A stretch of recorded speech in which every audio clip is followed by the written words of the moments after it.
Title: The Clockmaker's Apprentice by Wisdom Chronicles.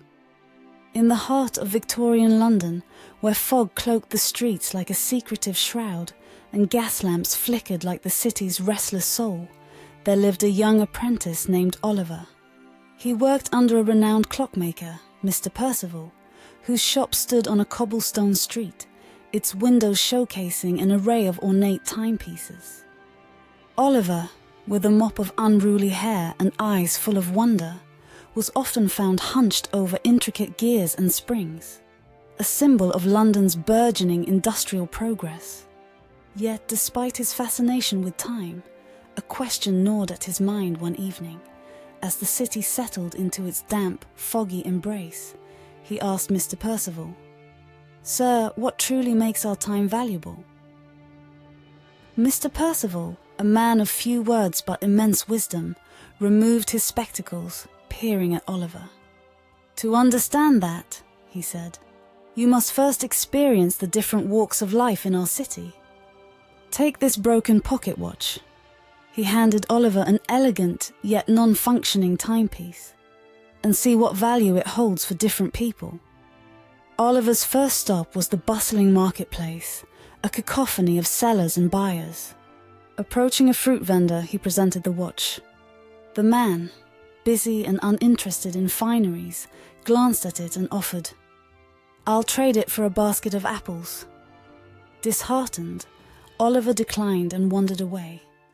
The disparity between the vendor's practical world and the perceived worth of the watch dawning on him. Next, Oliver visited a residential area where rows of modest houses stood shoulder to shoulder. Here he met a young woman, her hands roughened by labor but her smile kind. Upon seeing the watch, her eyes lit up. "Oh, my father had one similar."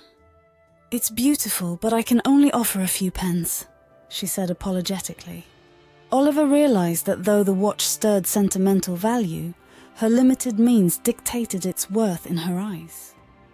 As evening turned to night, Oliver ventured into a grander part of London, where the streets were quieter and the homes, like castles, displayed the opulence of the elite. At a well-attended soiree, he met a gentleman adorned in finery.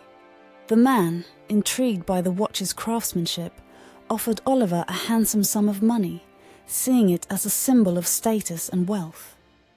Each encounter left Oliver more puzzled about the true value of time and the watch representing it. He returned to Mr. Percival, the city's heartbeat echoing in his footsteps. "Sir, I am more confused than ever," Oliver confessed. To some, the watch was a mere commodity, to others, a luxury, and yet to some, it held sentimental value. "What then determines its true worth?"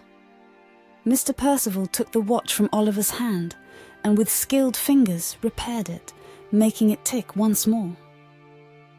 "You see, Oliver," he began, "just like this watch, time's value changes depending on who holds it and how they use it. For the fruit vendor, time was a resource to be traded for sustenance.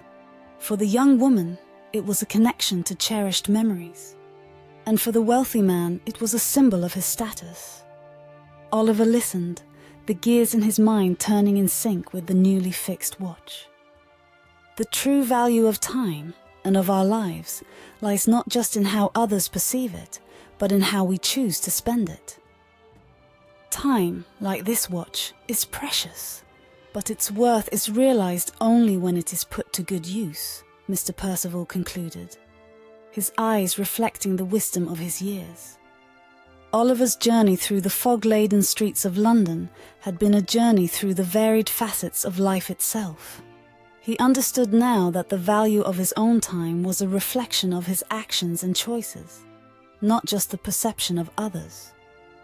The next morning, as London awoke to the clatter of horse-drawn carriages and the distant hum of industry, Oliver stood by the shop window, watching the city stir to life. He realized that each tick of the clock was a moment to be valued, a chance to make a difference, no matter how small.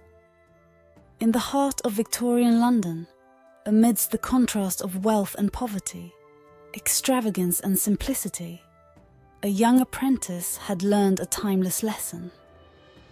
The true worth of time is found not in gold or silver, but in the meaningfulness of how it is spent.